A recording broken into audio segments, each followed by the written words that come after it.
Pongalo Pongal, இது Xiaomi Pongal. Assured extended warranty and other exciting offers along with gold on all Xiaomi smartphones. Vignesh, என்னென்ன ஏற்பாடுகள் செய்யப்பட்டிருக்கிறது? பிரதமர் விமான நிலையம் வந்த பிறகு நேரடியாக எங்கு செல்ல இருக்கிறார்?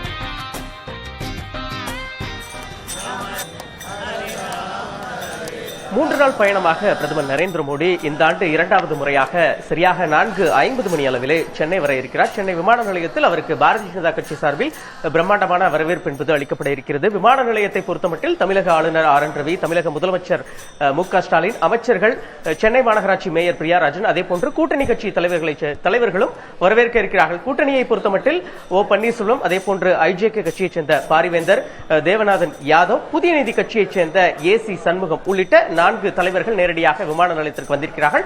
ஒட்டுமொத்தமாக 27 நபர்கள் இந்த விமான நிலையத்தில் பிரதமர் நரேந்திர மோடிக்கு வரவேற்பு அளிக்க இருக்கிறார்கள். இங்கிருந்து நேரடியாக தனி ஹெலிகாப்டர் மூலம் INS இந்த கடற்படை தளத்திற்கு செல்லும் பிரதமர் நரேந்திர மோடி அங்கிருந்து விழா நடைபெறும், அதாவது கேலோ இந்தியா விளையாட்டுப் போட்டிகள் நடைபெறும் அந்த நேரு விளையாட்டு அரங்கிற்கு செல்ல இருக்கிறார்.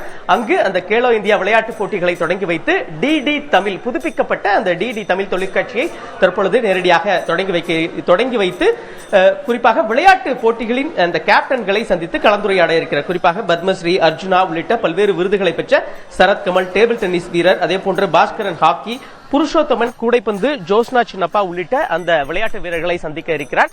இதனைத் தொடர்ந்து நேரடியாக இன்று இரவு ஆளுநர் மாளிகையில் பிரதமர் நரேந்திர மோடி ஓய்வெடுக்கிறார். அங்கு பாரதிய ஜனதா கட்சியைச் சேர்ந்த 15க்கும் மேற்பட்ட அந்த தலைவர்கள், நிர்வாகிகள் பிரதமர் நரேந்திர மோடியை சந்தித்து நேரடியாக நாடாளுமன்ற தேர்தல் உள்ளிட்ட பல்வேறு முக்கிய விஷயங்கள் குறித்து விரிவாக கலந்துரையாட இருக்கிறார்கள். தொடர்ச்சியாக நாளை திருச்சி, ஸ்ரீரங்கம், அதே போன்று மதுரை, ராமேஸ்வரம் உள்ளிட்ட அந்த இடங்களுக்கும் அதாவது கோயில்களுக்கு நேரடியாக சென்று பிரதமர் நரேந்திர மோடி நேரடியாக அந்த 3 நாள் பயணம் என்பது தற்பொழுது திட்டமிடப்பட்டிருக்கிறது. சரியாக 4:50 மணி அணிக்கு விமான நிலையத்துக்கு பிரதமர் வரக்கூடிய பிரதமரை தமிழக அரசு சார்பிலும் பாஜக சார்பிலும் வரவேற்பதற்கு மிகப்பெரிய அளவிலான ஏற்பாடுகள் செய்யப்பட்டிருக்கிறது. சக்தி, விவரங்களுக்கு நன்றி விக்னேஷ் முத்து. Pongalo Pongal, இது Xiaomi Pongal. Assured extended warranty and other exciting offers along with gold on all Xiaomi smartphones.